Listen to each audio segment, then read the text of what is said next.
Here is our dialectical journal. This is the second document that we will be using over the course of the unit. This is what we call a working document. So, in the past, you may have heard us make that statement before or use that term, and that simply means that we are constantly working on this document. So, this is your dialectical journal for A Raisin in the Sun.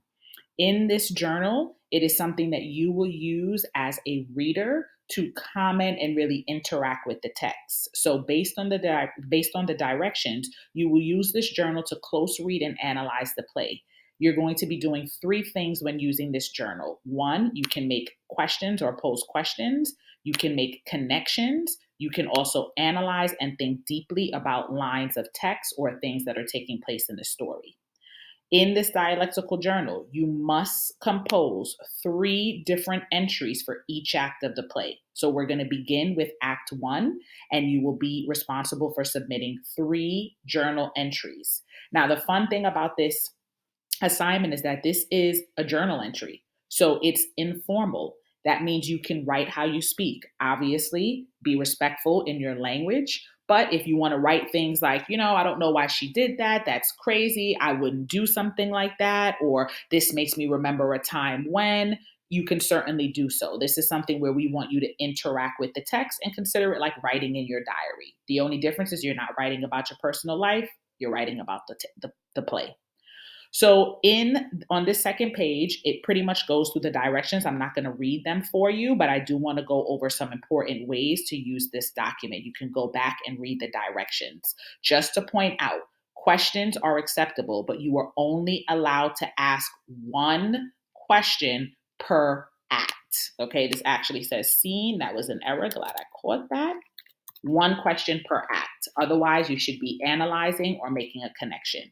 So here is a sample of how you would fill this out. The first thing you want to do is you want to highlight which one you're going to choose. So is your response asking a question? Is it making a connection, or is it analyzing? So here the student has highlighted that they will be making a connection in this journal entry. So this is a sample using Romeo and Juliet. And here's what the student wrote.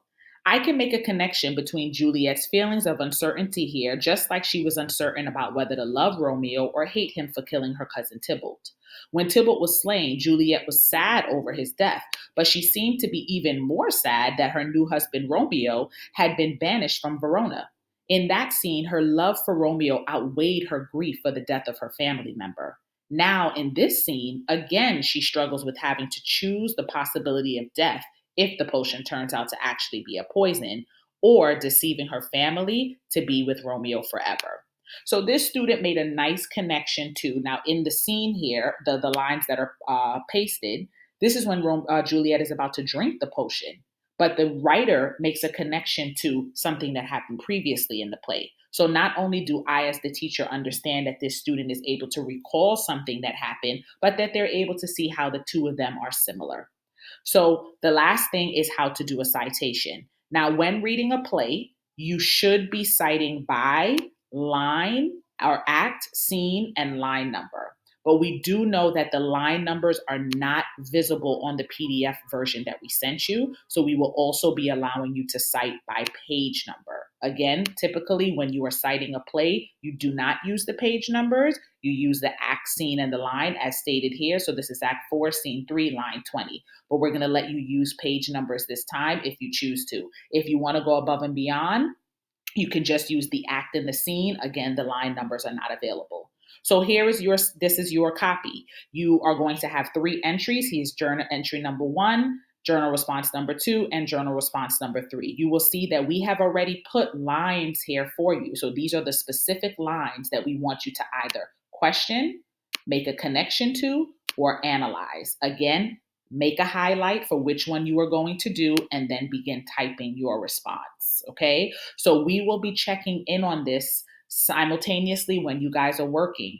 although it is not due until the end of each act. So at the end of Act One, we will be asking you to turn this in, but we will be checking your work. We want to see what you're writing. We want to see if you're understanding, and we may request that you join us in the chat, or that you have a tutoring hour with us where we can go over things and help you.